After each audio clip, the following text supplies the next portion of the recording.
consulting is a very big industry. It's a very big deal. And people can sustain a living being a consultant. And I'll elaborate a bit on that.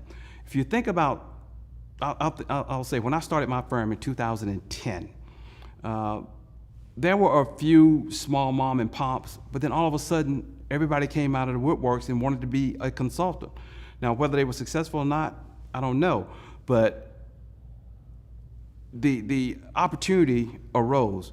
So now you have a lot of mom and pops, a lot of boutique firms out there, and we're competing against the big boys. We're competing against the Accentures, the Deloittes, some of the major consulting firms, the Ernst & Youngs. So we are out there striving for that same market segment that they are, and it's not easy. Let's just cut to the chase. It's not easy. It's a big ocean out there.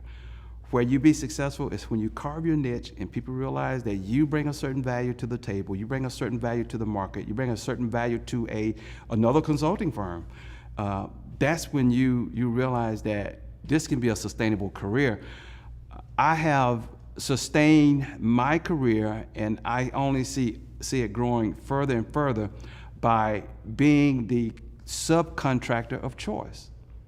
When people look to engage these large firms, and these large firms may not have the expertise to do organizational change management, or they may not have the capacity to scale up, they look to the Leeward team. And I partnered with some big firms in order to make that happen, and that's my sustainable growth pattern. So the industry is there, the competition is stiff, but can you sustain a living being a consultant?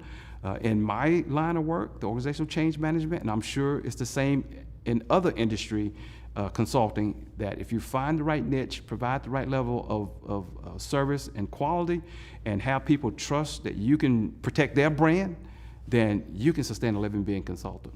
More than sustain, you could overachieve if that's the case, being a consultant or owning a consultancy.